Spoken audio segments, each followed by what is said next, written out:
Rusya nereye gidecek? İlk durağı Libya. Esed rejiminin düşüşüyle birlikte Rusya'nın Suriye'deki üslerinin geleceği halen belirsiz. Yeni Suriye yönetimiyle müzakereler devam etse de görüşmeler henüz bir meyve vermiş değil. Haseke'deki Kamışlı Havaalanı, Halep'in doğusundaki Cira, Humus'taki Tiyas, Deir ez-Zor askeri hava üssü ve Suriye'nin güneyindeki çeşitli yerler dahil olmak üzere ülke genelinde 100'den fazla askeri nokta ve üssü tahliye etti. Tüm askeri araç ve silahlarsa batıdaki Hmeymim hava üssüne ve Tartus limanına taşındı. Rusya şu anda farklı üs alternatiflerine bakıyor. Öne çıkansa şu an için Libya. Libya diyoruz çünkü Sudan'da olabilirdi ancak taraflar net bir Rus üssü konusunda tam olarak anlaşamadı. Videoya geçmeden önce kanalımıza abone olabilir, beğen tuşuna tıklayarak bize destek olabilirsiniz. Bu sırada Rusya, Libya ile Suriye arasında bir hava köprüsü kurdu. İlyushin İL-76 ve AN-124 kargo uçakları bu köprü üzerinden gitgeller yapıyor.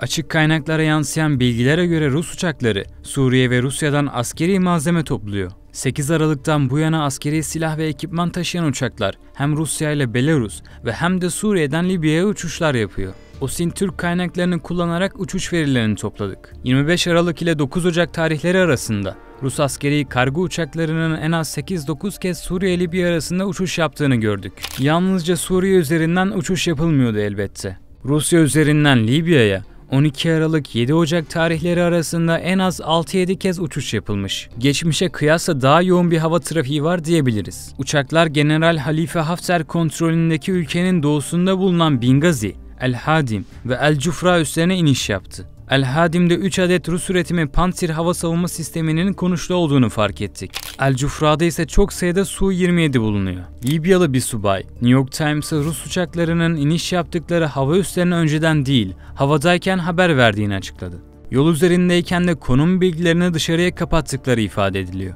Rusların iniş yaptıkları üslerin hepsi Hafter güçlerinin kontrolünde. Libya'da 2 yönetim var. Biri batıda, biri doğuda. Abdülhamit Dibeybe'nin başbakanlığını yaptığı Trablus merkezli hükümet batıda, Birleşmiş Milletler tarafından tanınıyor. Doğuysa Hafter'in desteklediği hükümet yönetiyor. Burada aslında Rusların Suriye'den Libya'ya askeri varlıklarını kaydırması iddiası aslında tek başına bir anlam ifade ediyor diyemeyiz. Zira bu duruma bir noktada mecbur kalan bir Rusya'dan bahsediyoruz günümüzde. Plansız bir gelişme var. Kısa zamanda planlanan bir hareket ve geçici şekilde şu aşamada Libya'da Rusların askeri varlıklarını ve envanterlerini bulundurduğuna yönelik çeşitli iddialar bulunuyor. Dolayısıyla burada kıyaslama yaptığımızda Suriye aslında daha planlı ve uzun vadeli bir durumu içermekteyken Libya biraz daha ani bir gelişmeye sebep oldu diyebiliriz ve burada tabii bu askeri varlıklarını kaydırması durumu bölgede dengeleri ciddi anlamda değiştirebilecek bir hamle olarak karşımıza çıkmakta. Özellikle Akdeniz'de hem de diğer geniş anlamda Afrika bağlamında baktığımızda bölgesel ve uluslararası birçok aktörü de harekete geçirebilecek bir takım faaliyetlerin de ortaya çıkması söz konusu gibi okunabilir. Peki olası sevkiyatlara ilişkin farklı iddialar ne? El Arabi El Cedid'in yeni Suriye yönetimi kaynaklarından elde ettiği bilgilere göre Rusya, Esed rejiminin ordusundan Suriyeli asker ve subayları Libya'ya gönderdi. Bu askerlerin Hafter komutasındaki Libya Ulusal Ordusu tarafından kontrol edilen bölgelerdeki Rus askeri üslerine konuşlandırılması amaçlanıyor.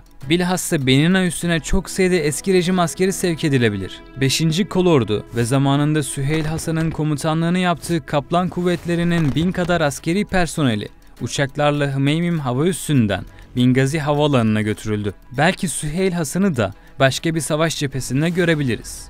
Esed rejiminin bu askeri güçleri savaş döneminde Rusya'ya oldukça yakın şekilde hareket ediyordu. Rus hava desteğini ve istihbaratın arkasına alan rejim askerleri muhaliflere saldırılar düzenliyordu. Öte taraftan Suriye'deki S-300 ve S-400 hava savunma sistemlerinin de Libya'daki bir hava üssüne yerleştirildiği iddiası var. Wall Street Journal'da S-400 ve S-300'lerin radarları ve ekipmanlarını Libya'daki üslere taşındığını yazdı. Rusya, Libya Savaşı'nda Halife Hafter'i desteklemişti. Ülkede 4 adet hava üssünü kullanıyor. Rus askeri kargo uçaklarının iniş yaptığı üsler lojistik operasyonlar açısından kritik. Moskova buradaki üsleri Afrika'daki diğer ülkelerde konuşlu Rus askerlerine ve müttefiklerine destek vermek amacıyla da kullanıyor. Libya, Batı Afrika'da bulunan Ruslar için bir ikmal merkezi sayılıyor.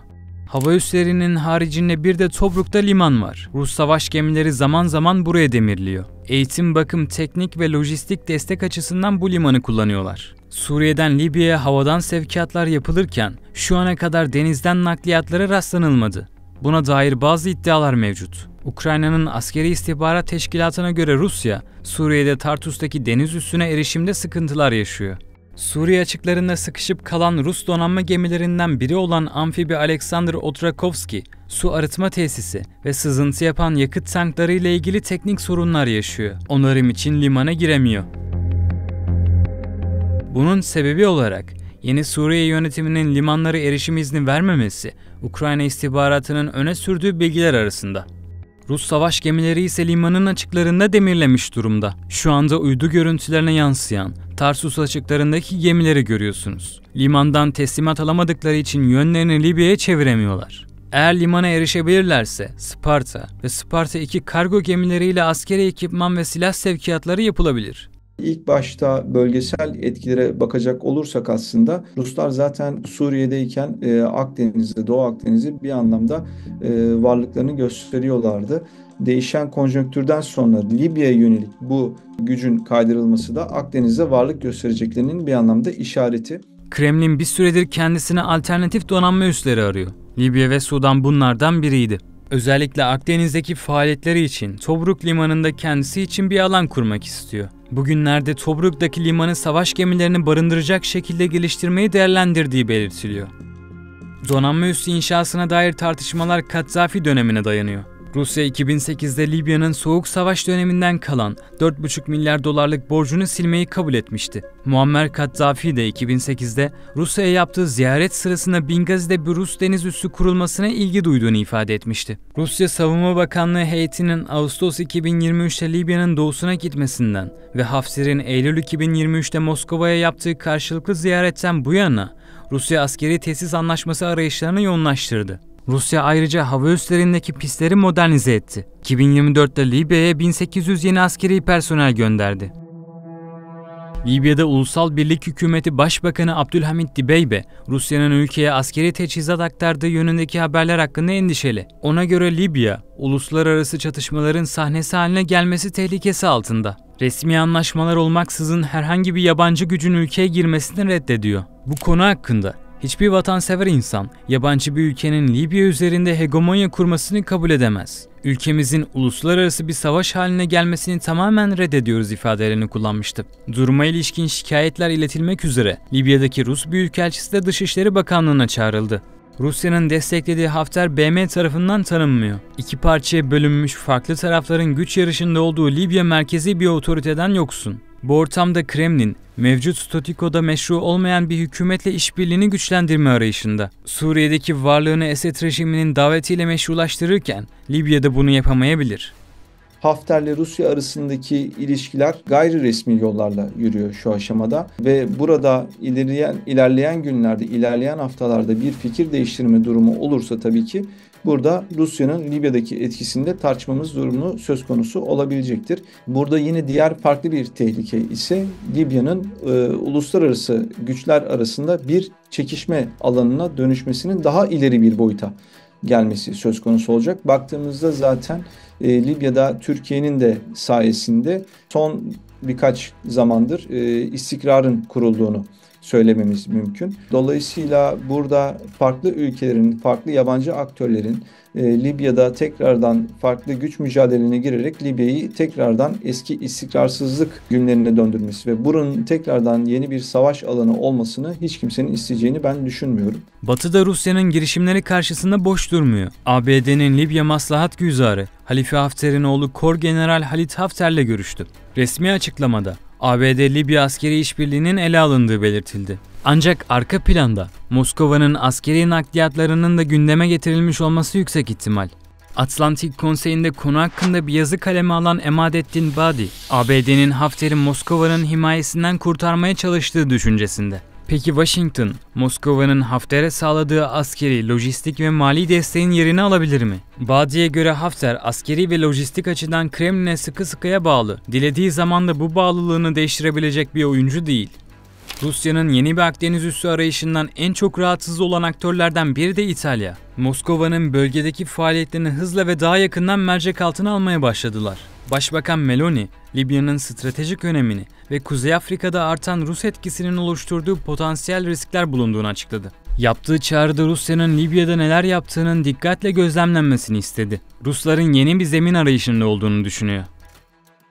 Savunma Bakanı Crosetto ise Rusya'nın yaptığı sevkiyatları doğruladı. Bu adımları İtalya çıkarlarına yönelik bir güvenlik tehdidi olarak niteledi. Bakana göre Rus gemi ve denizaltılarının Akdeniz'de dolaşması endişe verici.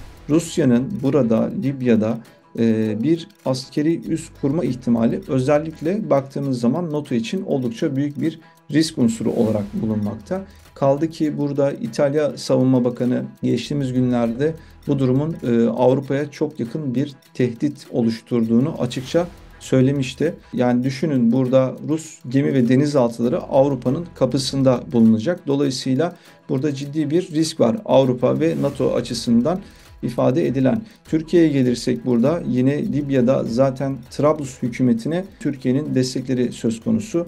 Ama Rusya'nın Hafter tarafını desteklemesi bir anlamda bu işi biraz daha karmaşık hale getirebilecek durumları da ortaya çıkarmakta diyebiliriz. İtalya bölgede Türkiye'yi önemli bir aktör olarak görüyor. Savunma Bakanı Ankara'nın Libya ve Somali'de önemli bir muhatap olduğunu daha önce vurgulamıştı. Konuya ilişkin çok sayıda makale ve analizler yazılıp çizildi. Mesela Critical Threat'te sevkiyatların Libya'daki Rus mevzilerini geliştirerek ve Akdeniz kıyısında bir Rus deniz üssü için onay alarak Suriye'deki üslerine olan bağımlılığını azaltmak veya alternatif bulmak amacı taşıdığı yazıyor. Rusya, Esed rejiminin düşüşüyle Orta Doğu'da önemli bir müttefikini kaybetmiş oldu. Suriye'yi kaybetmek demek, Akdeniz'deki hakimiyetini sürdürme çabalarının da baltalanması demek. Bunu istemeyen Kremlin yeni alternatiflere yöneldi. Bu alternatiflerden biri olarak Libya'nın öne çıktığını gördük. Buradaki donanma üssünde varlık göstererek Akdeniz'deki faaliyetlerini sürdürmek isteyecek. Böylece NATO'ya meydan okuyabilecek. Rusya'nın Libya'ya girmek istemesinin temeldeki nedenlerine bakacak olursak burada aslında karşımıza iki tane genel sebep çıkıyor. Bunlardan bir tanesi Akdeniz'de Rusların varlığını devam ettirmeye yönelik bir amacının olması. İkincisi ise Afrika'ya daha fazla nüfuz edebilme durumunun ortaya çıkmasına yöneliktir. Burada ilk aşamada baktığımızda Akdeniz'de güç sahibi olmaya devam etmek açısından Suriye'den tamamen ayrılmak durumunda kalmasıyla Rusya'nın Akdeniz'deki varlığını sürdürmek için bu bölgede bulunan bir ülkeye konuşlanması gerekecek. Burada şu an en çok öne çıkan ülke Libya. Yani Libya'da bir üsse ihtiyacı olacak gibi duruyor. İkinci açısından baktığımızda da Libya Afrika'ya açılan bir kapı adeta diyebiliriz. Eğer burada bir üs kurarlarsa diğer Afrika ülkelerine daha kolay destek verebilmeleri ve diğer Afrika ülkelerindeki faaliyetlerinden elde etmiş oldukları doneleri de kendi topraklarına götürme konusunda çok daha lojistik bir üsse sahip olma durumu söz konusu. Ayrıca Esed rejiminin düşüşü Afrika'daki müttefiklerinin güvenini zedelemiş olabilir. Sıkı ilişkisi bulunduğu Libya, Mali, Burkina Faso ve diğer ülkelerdeki liderler Rusya ile ilişkilerini sorgulamaya geçmiş olabilir. Tam da bu noktada Rusya müttefiklerine güvence vermek zorunda. Bu sebeple Libya üzerinden Afrika'daki varlığını geliştirebilir. İttifak olduğu ülkelere daha çok yardım sağlayabilir. Öte yandan yeni ABD Başkanı Donald Trump, Rusya-Ukrayna savaşını sonlandıracağını söylemişti. Eğer bunu başarırsa Rusya daha rahat edecek. Bir barış sürecine girmemiz durumunda Afrika'ya yoğunluğunu artırabilir. Videoyu beğendiyseniz beğen tuşuna basabilir. Kaliteli içerikler için kanalımıza abone olabilirsiniz. Rusya nereye gidecek? İlk durağı Libya. Esed rejiminin düşüşüyle birlikte Rusya'nın Suriye'deki üslerinin geleceği halen belirsiz. Yeni Suriye yönetimiyle müzakere